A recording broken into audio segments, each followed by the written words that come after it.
اس نے خود اپنی پسند سے سمن سے شادی کی تھی۔ یہ سب سن کر مجھے اس کی قسمت پر رشک آتا تھا کہ اللہ نے اس کی کیا قسمت بنائی ہے۔ وہ پہلے سے امیر اور امیر گھر میں جا رہی ہے اور میں غربت سے زیادہ غربت میں دھکے کھانے چلی ہوں۔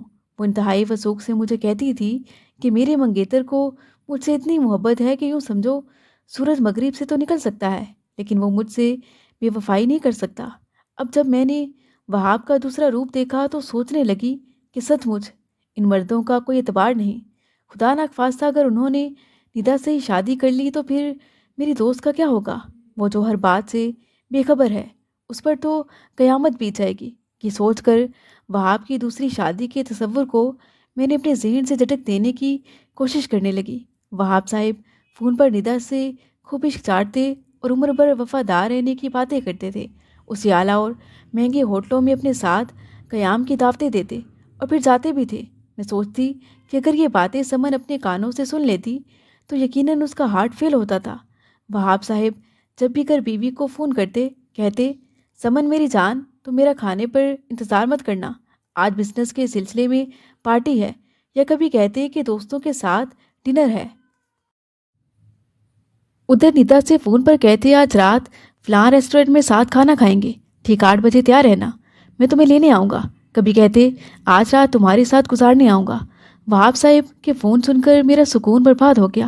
قصہ مختصر، جب معاملہ زیادہ سنگین ہو گیا تو میں نے سوچا اب مجھے نوکری کی پرواہ نہیں کرنی چاہیے، اللہ رازق ہے کہیں اور نوکری مل جائے گی، لیکن سب جانتے ہوئے خاموش رہنے سے بہتر اپنی سہیلی کو ضرور آگاہ کر دینا چاہیے کہ غافل تیری جنت کوئی اجاڑنے والا ہے۔ لیکن اب مسئلہ یہ تھا کہ اسے بتاؤں کیسے؟ میں اس کے گھر نہیں جا سکتی تھی، ظاہر سی بات وہاب صاحب میرے بوس تھے، میں انہیں یہ حقیقت بھی نہیں بتا سکتی تھی کہ میں ان کی بیوی کی گہری دوست ہوں۔ یقیناً وہ تو اسی وقت مجھے فارغ کر دیتے۔ اگر آفس سے ہی یوں ہی فون پر سمن کو آگاہ کرتی تو نہ جانے اس کا کیا فوری رد عمل ہوتا، اور وہاب صاحب بھی نہ جانے انتقاماً میرا کیا حشر کرتے۔ ان کی کال سے ہی مجھے یہ بھی معلوم ہوا کہ وہاب نے اس لڑکی کے لیے ایک علیحدہ فلیٹ بھی لے رکھا تھا جس میں وہ ٹھاٹھ سے رہ رہی تھی۔ اس کا سارا خرچہ بھی وہی اٹھاتے تھے، وہاں رات کو بھی ٹھہرتے تھے اور بیوی سے دوسرے شہر بزنس میٹنگ پر جانے کا بہانہ کرتے تھے۔ یہ ممکن تھا کہ وہ کسی بھی وقت اسے نکاح کر کے سمن کے لیے سوتن لے آتے۔ سمن کے مجھ پر بہت احسان تھے، اس نے کالج کے دور میں میری مالی طور پر بہت مدد کی تھی۔ وہ میری دوست اور مجھے بے حد عزیز تھی۔ یوں ایک روز میں نے ہمت کی، اسے اپنے گھر بلایا کہ کچھ ضروری بات کرنی ہے، آ جاؤ، لیکن اپنے شوہر کو کچھ مت بتانا کیونکہ انہی کے بارے میں تمہیں معلومات دینی ہے۔ کون عورت اپنے شوہر کے بارے میں معلومات لینا نہیں چاہے گی؟ یہ اتوار کا روز تھا اور وہاب بھی گھر پر نہ تھے، وہ فلیٹ میں ندا کے پاس موجود تھے۔ سمن تجسس سے پریشان سی میرے گھر آ گئی۔ میں نے اسے اعتماد میں لے کر تمام حالات سے آگاہ کیا اور ساتھ وعدہ بھی لیا کہ وہ کسی صورت میرا نام نہیں لے گی اور بہت تحمل سے کام لے گی۔ یہ ایسا وقت ہے کہ وہ غصے پر قابو رکھے اور اپنا گھر بھی بچا لے۔ اس پر تو جیسے قیامت ٹوٹ پڑی تھی۔ اس نے روتے ہوئے مجھ سے وعدہ کر لیا۔ سمن نے اس فلیٹ کا پتہ مجھ سے معلوم کیا کہ جہاں وہ دونوں رہتے تھے۔ انہی دنوں میری امی خرابی طبیعت کے باعث بستر پر پڑ گئیں۔ وہ چاہتی تھیں کہ میں اپنے گھر کی ہو جاؤں۔ وہ میری سرکتی عمر کے متعلق سوچتی اور کرتی تھیں۔ ایک روز رشتہ کروانے والی خالہ نسرین میری امی کے پاس آئی اور ایک رشتہ بتایا۔ ان کا کہنا تھا کہ لڑکا بہت نیک ہے، میرا دیکھا بالا ہے، اگرچہ طلاق یافتہ ہے مگر بہت امیر ہے، کوٹھی بنگلہ کار سب کچھ ہے۔ وہ اب دوبارہ شادی کرنا چاہتا ہے۔ اس کا کہنا ہے کہ لڑکی چاہے غریب گھر سے ہو، میرے پاس اللہ کا دیا سب کچھ ہے۔ میں نے اسے تمہاری بیٹی اور حالات کا بتایا ہے تو سن کر وہ کافی افسردہ ہوا۔ اگر بات بن گئی تو وہ تمہارے باقی بچوں کی مالی کفالت کرنے پر بھی تیار ہے۔ اس کے پاس کون سی مال و دولت کی کمی ہے؟ غرض خالہ نسرین نے خوب تعریفیں کی کہ ایسا رشتہ تو چراغ لے کر ڈھونڈنے پر بھی تمہیں نہیں ملے گا۔ شاید اللہ تعالیٰ تمہارے بچوں کا کوئی وسیلہ بنانا چاہتا ہے۔ سرفراز نے مجھے دیکھا اور پسند کر لیا۔ میری امی سے اپنائیت سے ملا، ہمارے گھر کے حالات دیکھ کر دکھی ہو گئے۔ امی سے وعدہ کیا کہ ان کے باقی بچوں کی ذمہ داری اب اس پر ہے، شادی کا سارا خرچہ بھی وہ خود کریں گے۔ یوں میری امی نے یہ سوچ کر کہ ان کے سارے مسئلے حل ہو جائیں گے، اس رشتے کو قبول کر لیا۔ میری شادی خوب دھوم دھام سے ہوئی۔ میں نے سمن کو خود ہی نہ بلایا مگر یہ ضرور سوچتی کہ نہ جانے اس کے ساتھ کیا ہوا ہوگا، کیونکہ میرا ابھی تک اس سے رابطہ نہ ہو پایا تھا۔ میں دلہن بن کر سرفراز کے گھر آ گئی۔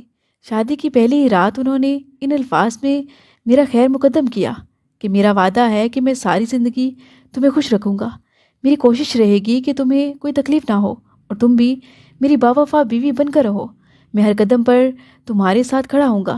شادی کے 3 روز بعد اچانک میرے ذہن میں آیا اور میں نے ان سے کہا، آپ کی پہلی بیوی کیسی تھی؟ کیا بہت خوبصورت تھی؟ میں آپ کے منہ سے جاننا چاہتی ہوں کہ آپ کی طلاق آخر کس وجہ سے ہوئی۔ یہ سنتے ہی جیسے ان کے چہرے کے سارے تاثر غائب ہو گئے۔ وہ کہنے لگے، دیکھو میری یہ نئی زندگی ہے، اس لیے پہلی بیوی کے بارے میں ابھی کوئی سوال مت کرنا، میرے دل کے زخموں کو چھیڑنے کی کوشش نہ کرنا۔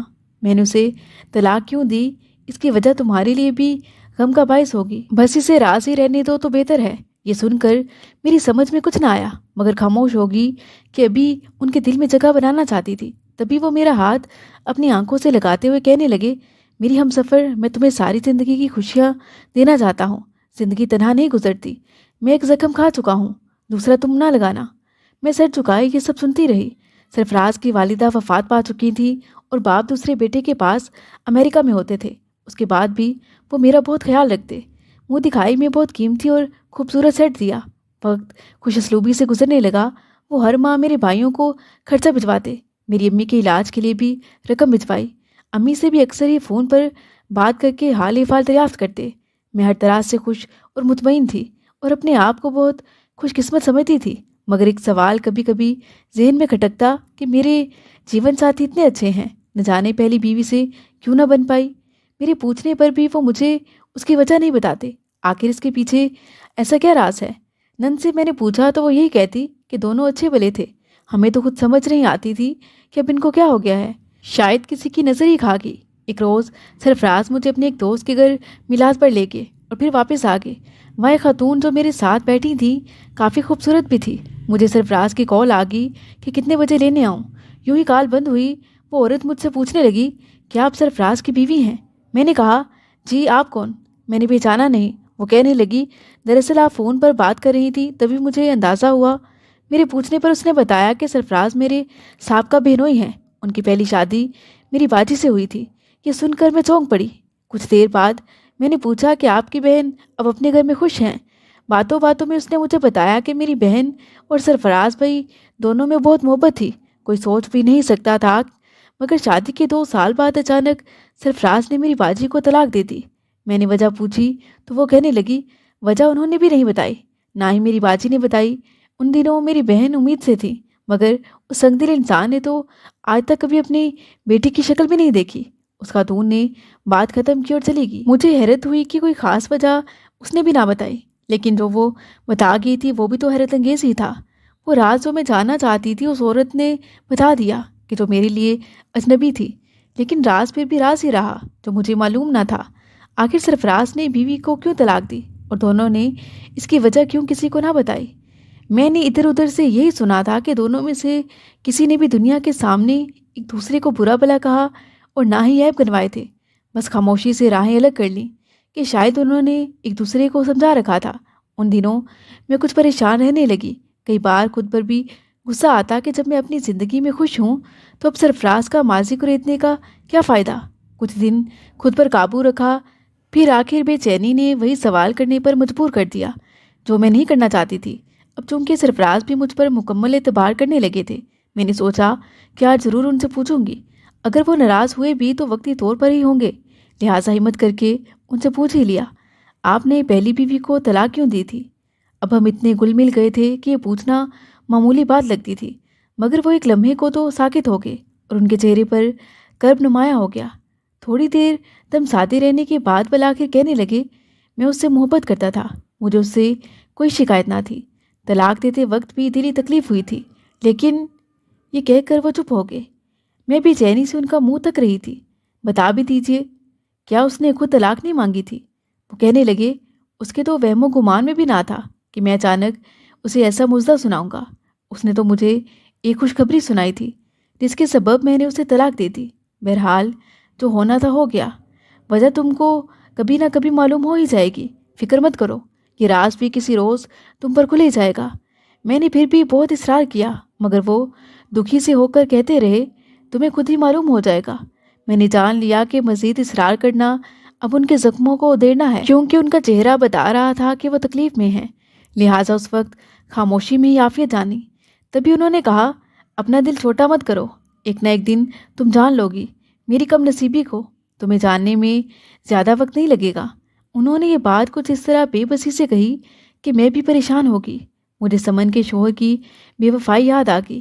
پھر سوچنے لگی، اب جب میکے جاؤں گی تو اس سے پوچھوں گی کہ میرے یہاں آنے کے بعد اس کی زندگی میں کیا ہوا، کیا وہ وہاب کے ساتھ ہے یا وہاب نے اسے طلاق دے دی ہے۔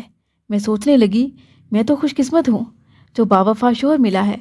تبھی سوچا، اتنی محبت کرنے والے شوہر کو مجھے کوئی اذیت نہیں دینی چاہیے۔ اب میں نے خود سے وعدہ کر لیا کہ وہ جو ہو گیا سو ہو گیا۔ وہ میرے ساتھ اتنے اچھے ہیں، مجھے کیا ضرورت ان کے ماضی کے بارے جاننے کی۔ بس اب میں کبھی بھول کر بھی ایسا سوال پوچھ کر انہیں آزمائش میں نہیں ڈالوں گی۔ عرصے تک خاموشی رہی۔ شادی کو 3 برس گزر گئے، مگر میرے اندر کی عورت والی فطری حس نے کبھی کبھی سوچنا شروع کر دیا کہ اس کی بیوی کیسی تھی، آخر ان کی طلاق کیوں ہوئی ہوگی وغیرہ۔ کبھی سوچتی شاید میں نفسیاتی ہو گئی ہوں کہ ایک ہی بات کے پیچھے پڑ گئی ہوں۔ ایک روز صفائی کرتے ہوئے میں نے گھر میں بڑا پرانا سامان کھول کھول کر دیکھنا شروع کر دیا۔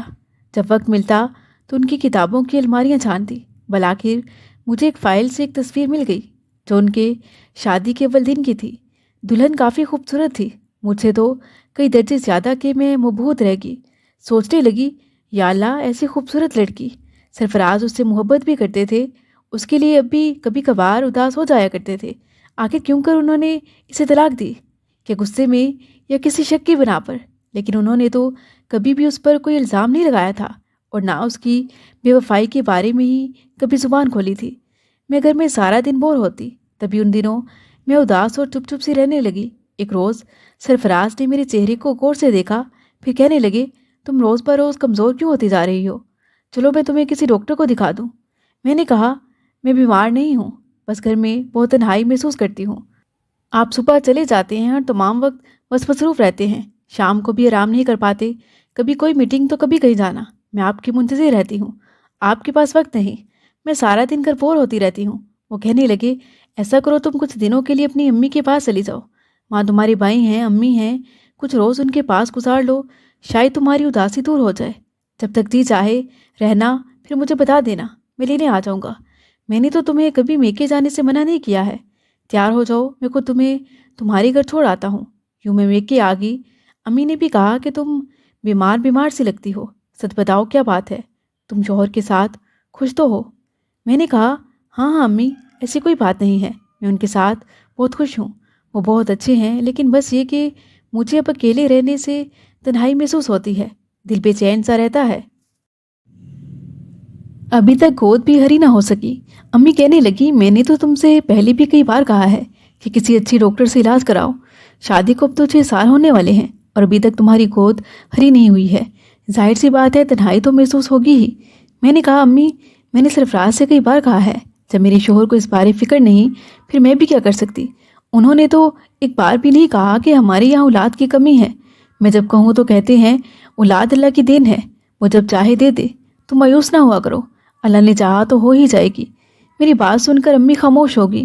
سرفراز ہر اتوار کے روز آتے، صبح سے شام تک میرے ساتھ رہتے، بار بار مجھے کہتے، اتنا سوچا مت کرو، نفسیاتی مریضہ بن جاؤ گی، خوش رہا کرو، دیکھو یہاں آ کر تو تمہاری صحت پہلے سے کہیں بہتر ہو گئی ہے۔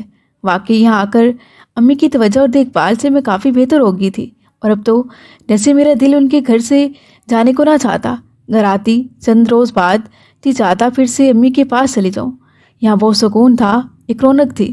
میرا دل ماں کے ٹوٹے پھوٹے مکان میں راحت محسوس کرتا۔ مجھے بنگلہ، کاریں، ملازمین کچھ اچھا نہ لگتا۔ مجھے زیادہ محسوس اس لیے ہوتا کیونکہ میں اکیلی ہوتی تھی، اسی باعث مجھے اب ان کی مصروفیت کھلتی اور تنہائی کلیجہ کھانے لگتی۔ یہ بات انہوں نے بھی محسوس کر لی تھی، اس لیے وہ خود مجھے امی کے پاس چھوڑ جاتے اور کبھی کوئی روک ٹوک نہ کرتے، میرا خیال رکھتے۔ میں بھی ان سے محبت کرتی تھی، مگر اب میرا دل ان کے ساتھ خوشی محسوس نہ کرتا تھا۔ جن دنوں میں اس الجھن میں گرفتار تھی، امی مجھے ایک لیڈی ڈاکٹر کے پاس لے گئی۔ اس نے کچھ دوائیں دی اور کہا کہ آپ شاید سوچتی بہت زیادہ ہیں، بس کسی بات کی ٹینشن نہ لیا کریں اور خوش رہا کریں، آپ صحت مند ہیں اور انشاءاللہ اولاد بھی ضرور ہوگی۔ 1 ماہ بعد امی نے اصرار کیا کہ میں پھر سے ڈاکٹر کے پاس جاؤں اور علاج پورا کراؤں تاکہ کوئی کمی بیشی نہ رہے۔